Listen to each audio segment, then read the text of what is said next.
Olá pessoal, tudo bem? Aqui é a Cláudia do programa Recolocação na Prática e o tema do vídeo de hoje é: os processos seletivos são ridículos.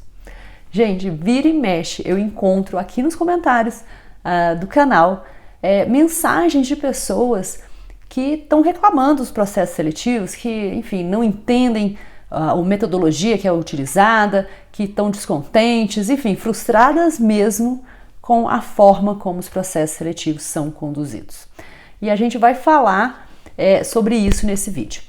Eu queria deixar claro que o intuito desse vídeo não é de maneira nenhuma contestar o ponto de vista de qualquer pessoa, de maneira nenhuma, até porque em alguns casos eu tendo a concordar com o que é dito, tá? Mas sim mostrar, enfim, que existe uma outra perspectiva, né? Dar uma outra visão para os fatos. Enfim, e eu acho que isso pode ajudar muitos candidatos, tá? Então vamos lá. Para ilustrar melhor essas situações, eu acabei selecionando algumas mensagens que eu acho que representam bem essa situação, tá? Então eu vou começar aqui lendo a primeira mensagem. Pelo visto, só os extrovertidos têm chances. Os tímidos sequer são notados, o que só comprova que os processos de seleção, na sua maioria, são ridículos. De fato, candidatos que são muito tímidos e que essa timidez acaba prejudicando, inclusive, na forma como essas pessoas se expressam ou, enfim, participando de uma seleção em que uma dinâmica de grupo acontece, comparativamente com candidatos que são mais extrovertidos, eles acabam perdendo de certa maneira, tá? Por quê? Porque um processo de seleção, ele não é perfeito, obviamente, tá? E o recrutador, ele tem ali um tempo pré-determinado para tirar algumas conclusões.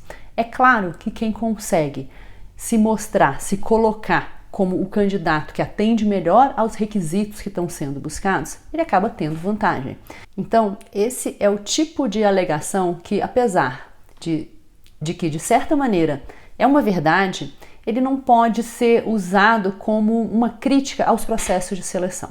Por quê? Considerando que uma entrevista ela é baseada na forma como o recrutador percebe o candidato, de fato, aquelas pessoas que são muito tímidas e que não conseguem se posicionar, não conseguem demonstrar que elas são de fato os melhores candidatos ou que possuem as características que estão sendo buscadas, essas pessoas acabam sendo prejudicadas. Mas um candidato que é tímido, que é notadamente tímido, ele tem que ter isso em mente, ele tem que considerar essa fraqueza e buscar, de alguma maneira, superar isso. Então, assim, é o tipo de coisa que não adianta a gente querer contestar.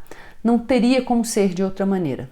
Então, vamos para mais um comentário. E essa aqui é o seguinte: as empresas buscam super-heróis, pedem por qualificações que nunca serão necessárias e não focam em achar os bons profissionais. Bom, vamos lá também ter uma outra visão a respeito desse tema. A situação do mercado de trabalho não é novidade para ninguém, ela está realmente muito competitiva. E em períodos como esse, a gente tem que considerar que quanto mais candidatos no mercado, mais funis as empresas vão empregar. E esses funis podem ser diversos. Pode ser que a empresa decida por mais etapas no processo seletivo, por tipos diferentes de avaliação ou simplesmente por aumentar as exigências para aquela função. Mas vocês não podem se esquecer que o inverso também acontece.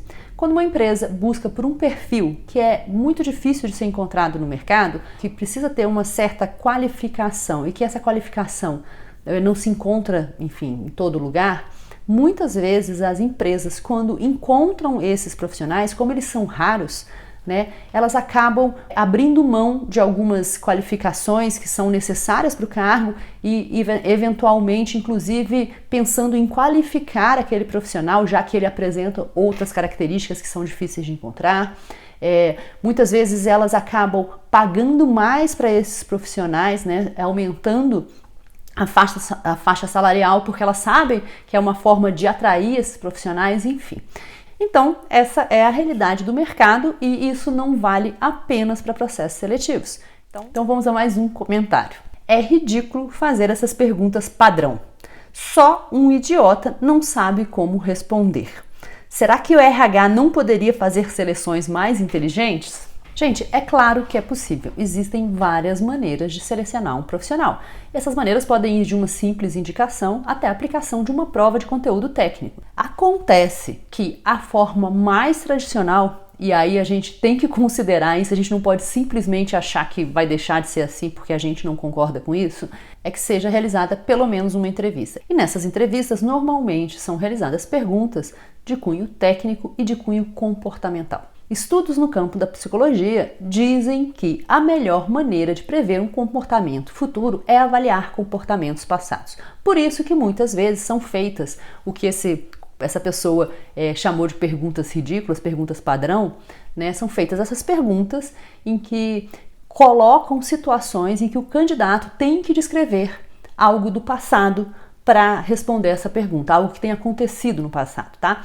Porque com a resposta, o recrutador ele tem condições de avaliar se o candidato ele possui as características que estão sendo buscadas, tá? E a pessoa também menciona que só um idiota não consegue responder. Nesse canal aqui, por exemplo, existem, enfim, dezenas de dicas, né, para responder perguntas em entrevista de emprego, aquelas perguntas mais comuns, vamos dizer assim, né? Por que eu compartilho esse tipo de informação com vocês? Porque eu acho que preparação é fundamental. Se você acha que só um idiota não consegue responder, eu te digo que você está errado, tá? Nessas perguntas, muitos candidatos são eliminados porque eles simplesmente demonstram com fatos passados que eles não possuem aquelas características que estão sendo buscadas. E de certa maneira, com um pouco de preparação, isso poderia ser evitado. E um recrutador mais experiente, ele vai fazer com que um candidato que esteja bem preparado, mas que não possua essas características que estão sendo buscadas, que ele acabe revelando de uma forma ou de outra esse ponto, tá? Então, vale sim se preparar para esse tipo de pergunta, porque, como eu já disse em vários outros vídeos, essas perguntas são previsíveis, por isso que se preparar é tão importante. E para terminar, vamos a mais um comentário. O país está em ruínas. O problema não está no candidato, e sim na falta de emprego mesmo. Empresas fechando as portas, outras só mantendo. Enfim, tá uma desgraça. Bom, essa não é uma mentira, né? O que acontece, mais uma vez, voltando para aquela história da lei da oferta e da procura, é que quando existe uma oferta muito grande de candidatos no mercado, o que acontece é que as empresas acabam tornando os processos seletivos um pouco mais exigentes. Então, em princípio, o problema realmente não está no candidato. Aquele candidato ele tem o perfil adequado, ou o perfil necessário para executar uma determinada função. Então, muitas vezes, o fato de você ter sido reprovado num processo de seleção não tem nada a ver com competência ou com você estar apto ou não para realizar aquela atividade, mas sim porque uma alta concorrência acaba tornando os processos seletivos mais exigentes. Gente, essas foram as dicas de hoje, eu espero que vocês tenham gostado e se você gostou, não esquece, curte, comenta, compartilha e principalmente assina o canal. Beijo para vocês e até a semana que vem. Tchau, tchau!